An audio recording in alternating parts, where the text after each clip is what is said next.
function. There we go. Hello, welcome back to a J Love video, guys. Today I'm here with my awesome mate friend Tim. Uh, known Tim for say about a year now. He's a great Actually, I've guy. known you more longer than that. I've seen you at events and stuff before that competition. Oh, okay, Yeah. okay.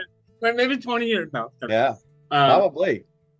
yeah. So, hey guys, we're just gonna have a really cool chat with Tim, and we're gonna let Tim share stories, and yeah, and then I'll ask him some questions, and we'll go from there. So, take it over, brother. Hey, thanks for having me today. J Love now. I have to refresh the screen. It's good Yeah. to see you. I'm happy to Yeah. be here today. This is exciting to me. I've never been on a YouTube interview before, so I'm here, ready for some questions, ready for some chatting back and forth, or whatever you want, Jeremy. So bring it on. So let's talk about Special Olympics. I think that's the biggest thing on my heart. So how did you get involved? Maybe you could talk about like just what made you get involved, and then maybe if you want to talk a little bit about your work and all that. So maybe you could just see like what made you get involved with like Special Olympics and stuff like that. Well, it actually does kind of connect with work because I'm a lawyer by trade and I had just got out of law school.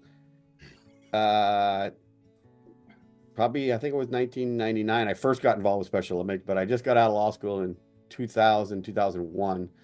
And I Mm-hmm. had my first job up in Monterey, Okay. California. And I was by myself. I was a little lonely, not a lot of friends up there. I just moved. I'm the new lawyer in the firm, just kind of trying to make my way. And one Saturday morning, I was just driving along the Highway 1 in Monterey down by Carmel, and Mm-hmm. there's a sign on the board that said, Special Olympics, Summer Games, or some sort of games. I can't remember exactly what it was.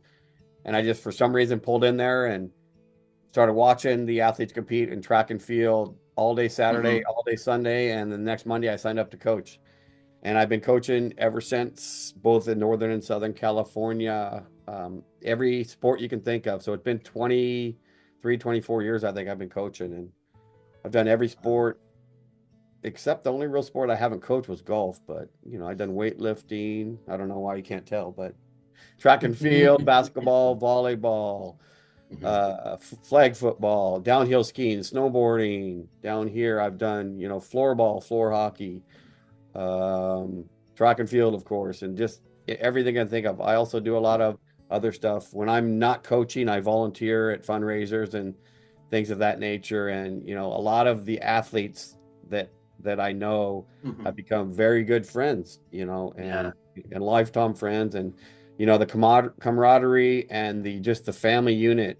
I say Special Olympics is my second family because it really is, because I've grown up, I've seen these athletes grow up. I've grown up with them, and it's just been a huge part of my life. And, I've told every girl that I've ever dated, I said, if you can't get involved with Special Olympics with me, it's not going to happen. So, You know. but I've got a great girlfriend now who's really become involved with Special Olympics, and she loves it.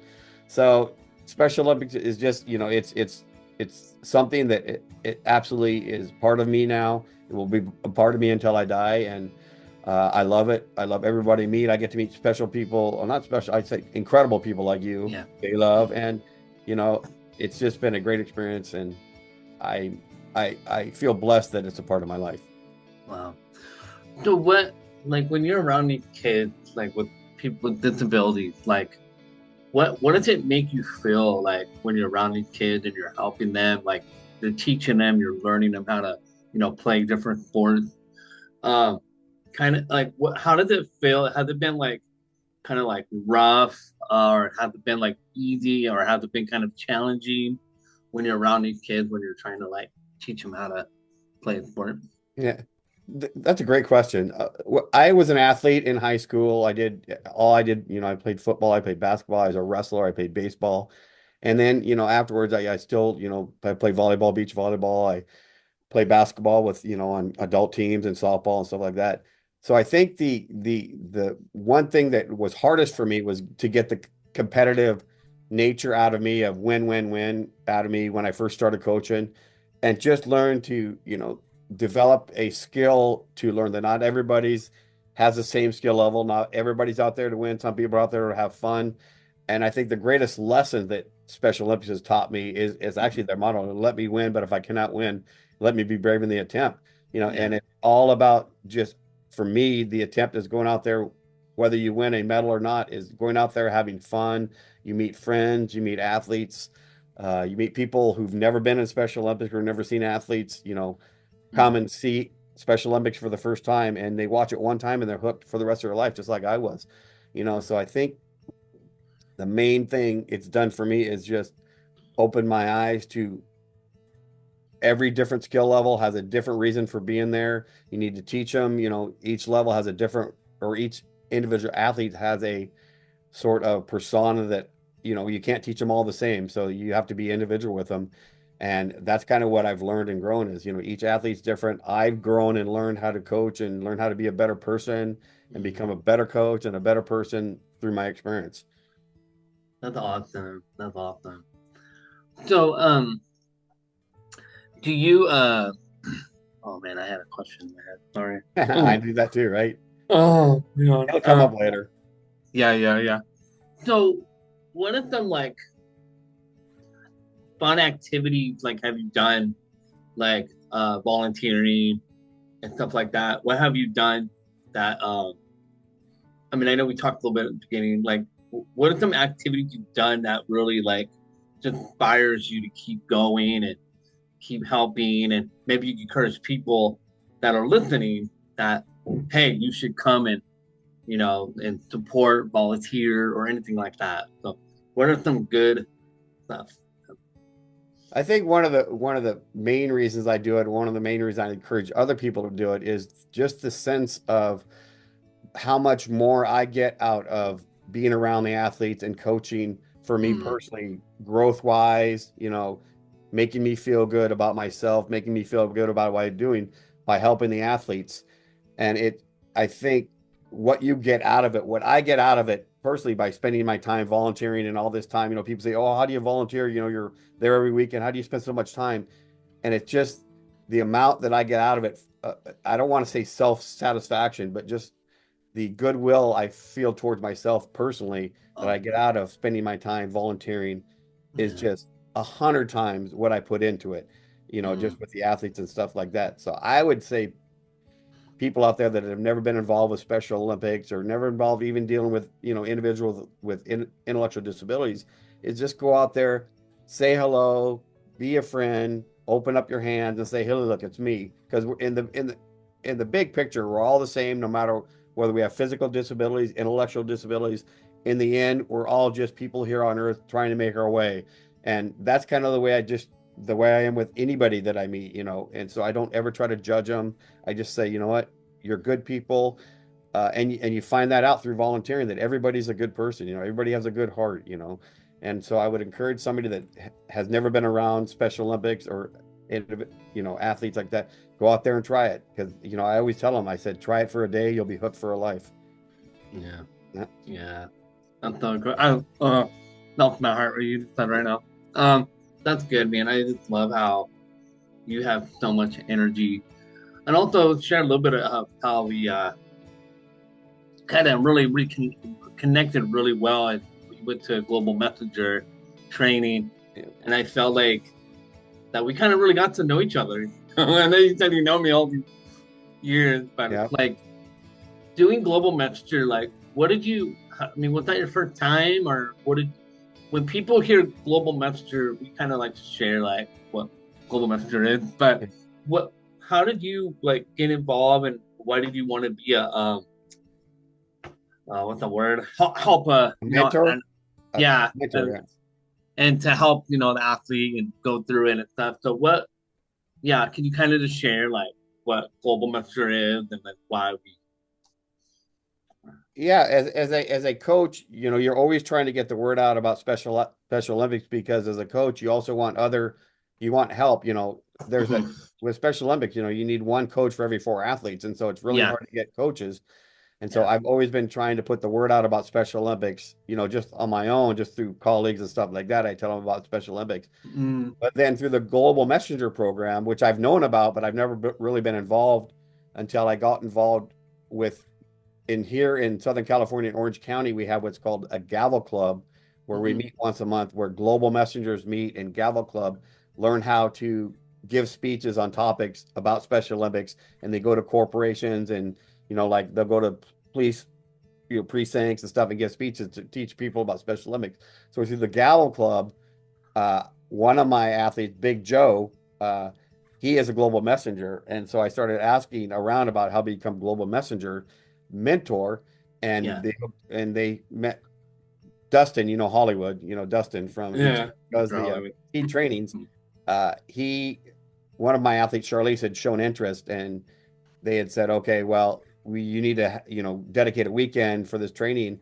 And so I asked her if she wanted to do it. She was absolutely wanted to do it. And so we signed up for that training. And that's kind of how I got more involved with global messaging Yeah. this last year. But I've always been involved with global messengers going to because they're always at the tip of cops. They're always at all the Awesome. fundraisers, spreading out the words and stuff. So I've always known who they were, Hmm. what they did. I just wanted to become more involved. So that's how Yeah. I got to know. And actually, although I know I've seen you at competitions for years and years and years, I actually got to sit down, meet with you, and we talked about, some very not only personal stuff, but some, you know, stuff that, that helps us grow as Yeah. individuals, and that was kind of where I Nice. felt we bonded, is just talking about stuff that maybe, Yeah. I wouldn't talk about with other athletes. And so, and Yeah. great Maybe experience. one day. Maybe one day I'll go down there. Yeah. We'll team Absolutely, up. man. We'll You're team always up. welcome. Always welcome to Huntington Beach. Got a place for it? No. No, that's so cool. I just love how you're so passionate and so loved, and I just want to say from an athlete, I'm actually I'll even tell you right here on the YouTube video. I'm actually stepping away from playing sports, and I'm gonna start coaching. I'm gonna I think start that's a great coaching and idea. Yeah. start helping out because I think you know a little bit of my all the other stuff, but it's just Yeah. like I'm gonna because my heart is so for these guys. Like I just want to spend time with them and just really help them get better. I mean to not get them better, but to help them train them how to play, how to do this. But I feel like when actually playing, it's kind of harder a little bit because I'm Yeah. like I'm gonna be the Mr. Show Off guy, But it's so cool to really like be there for them and just love on them. And like even you said, like your girlfriend is getting involved with Special Olympics. It's like we gotta get family just to come and really understand who these kids are. It's so true. It's just because the difference is like literally there's no difference between me and you, Yeah, I right? I 100% mean, agree. I mean, maybe a little bit, but not a Well, lot, you have right? a YouTube channel. I don't. Yeah, totally. But it's like we want these people to know like these kids have a life that all they want to do is have fun. Yeah. And so the one thing that I've always learned is when you ask an athlete like, "What do you want to do?" Like they don't want to sit at home and then watch like Michael Jordan or whatever, Brock Shaq Purdy for the Niners. back All in the these day. players. And there's like we want to go and do that. We want to go play. So I always tell people that don't give up on the kids. Always like encourage them to get them to go. And so Yeah. I'm actually stepping away, start to help coach, and then I want to go down to LA more and start doing more stuff because I see that there's a lot more going on down there. And Yep. don't get me wrong, I love San Luis Obispo. I love Jody. I love Reese, and I love all these guys. You But it's have a like, great program up there. They're all yeah, great it's like I people. want to go down there and bring that back here. If that That's a makes a great lot deal. of sense. And you'd make a good coach. And a good point you brought up is one thing, other thing about Special Olympics. And I like to call them athletes. I don't call them kids. I call them athletes because I think they're all athletes.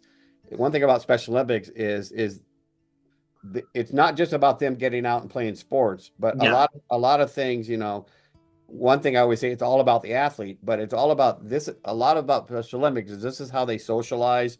This is how they become and learn how to, become friends with other people. This is their only form of communication, a lot of times outside of absolutely. group homes and stuff like that. So Special Olympics is not just about, going on the field and competing. I mean, this is their social life. This is where they meet people and they, boyfriends become girlfriends. Not only that, but they go to movies, they go to, go to church together. There's so many activities that Special Olympics kind of is the centerpiece for them to go out and spread out to learn other things about life. And that's another other thing that I like about Special Olympics is it is not just sports, and what makes it great. And I think one example is you going from becoming an athlete to becoming a coach. Normally those opportunities don't exist out there, for Yeah. people with intellectual disabilities. But we have on my team, we have at least five assistant coaches that are athletes as well, Yeah. and coaches, and they help me. And I sit there and listen to them. I teach them what I want to teach the other athletes, and they give me their ideas, and we incorporate that into how we coach. And it's just an incredible symbiotic relationship that I find incredible. And I think you will be an awesome coach. J Dub. Thank you. Thank you. So the question did come back to me now. Um, It always does. it's Steve, a for big me, Steve, for me, it would come back at 2 a.m. in the morning. And I couldn't, and I they're couldn't like, go on YouTube and I'll say, be hey, like, J-Lo, we need to Halo. get back on YouTube again. Yeah, exactly.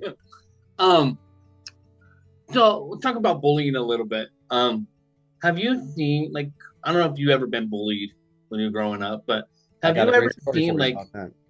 yeah, have you ever seen these kids like ever get bullied or or have you ever had to encounter that with them or have you had to like help them or it's just, if not it's totally fine but Yeah. can you just explain like maybe you could share your heart about the bullying part a little bit because a lot of these athletes have been bullied.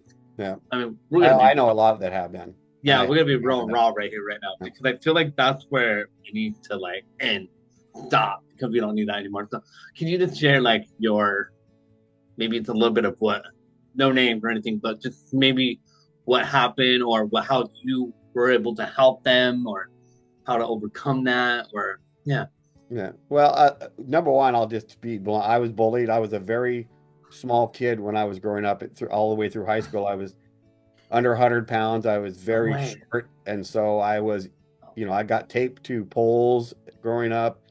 Uh, I was bullied by even, I shouldn't say this, but I got beat up by girls when I was, growing up. And so it was not fun. And I know all about bullying. And so wow it's not a fun experience. Mhm.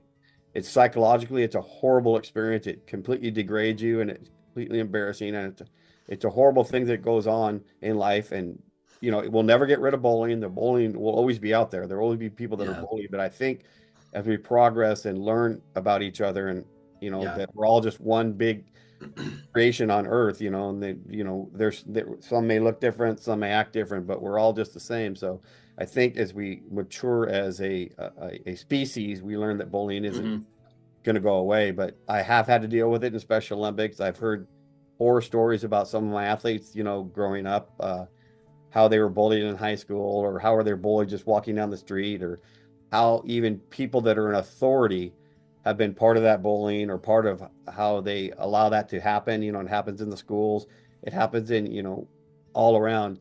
And one of the worst stories that I actually got involved with that happened in an affluent area, Laguna Beach. One of our athletes hmm from Laguna Beach, and he came to me one day just out of the blue and said that someone had punched him in the face while he's walking down the street, and uh, it turned yeah out to be someone that he knew, and so that was not living in the house that he was living in, but was associated with the person that was living in that house. And so me and one of my other coaches went and had a talking to the people in the house and had a talking with the person who that person was associated with. And we dealt with it right there, and it didn't happen again. But this was a 23-year-old. The athlete was 23 at the time, and the bully was 30 years old. So it doesn't go away, and that's why it's so important to keep it out there, because there's bullies of all shapes, sizes, races, religions. There's bullies everywhere, and so it's out there. They're working on getting better, but it's always going to be there. And so the passion for me was the fact that I was bullied as a kid, and I know what I went through. And I remember walking, slithering out of school early so I could avoid a bully, so I wouldn't get beat up. Leaving school early and getting truant. And so it still happens, but it's an unfortunate fact of, I guess, human nature, bullies. hmm But you know, we need to yeah work on it at all levels, and I will protect anybody that I see getting bullied, and I will step in yeah and say hmm something about it as well. So yeah that's awesome thank you for sharing that and yeah me too I'm always like mm-mm. yeah, don't think so um yeah I mean I know we can talk about everything forever but um just kind of maybe in closing, like what would be some like good encouragement you would want to encourage people watching it? I think the most encouraging thing would be is, the world we live in is not perfect, but it's a good world, and there's opportunities out there to help other people. And I think the biggest thing, whether it's Special Olympics or not, just spend a little bit of time, go out there and find something that you normally wouldn't do that helps others. And you'll find that the what you give out is rewarded 10 times, 100 times more because the world needs people out there helping others. And with Special Olympics, I found that's my niche, and I also volunteer at other autism things that I do. There's some cystic fibrosis stuff that I do, but my heart and soul is Special Olympics. And I think giving a little bit of your own time for others is one thing everybody in this world needs to do. And I'm glad I have that opportunity with Special Olympics. And with that said, I get to meet people like Jay Love and all the other athletes and all the other people involved that has made my life and my world a better place. And I feel just blessed 1,000 times over to be involved with Special Olympics. Thank you so much again. Like it was amazing. You're awesome. Oh, thank you, J Love. Come Yeah, on. we'll do it. We'll have to do another video someday though. Absolutely. I'd be happy But to do it anytime. yeah, so thank you again. Okay. So till next time, guys, J Love and Tim are gonna be out. So For you. bye. Peace. Bye.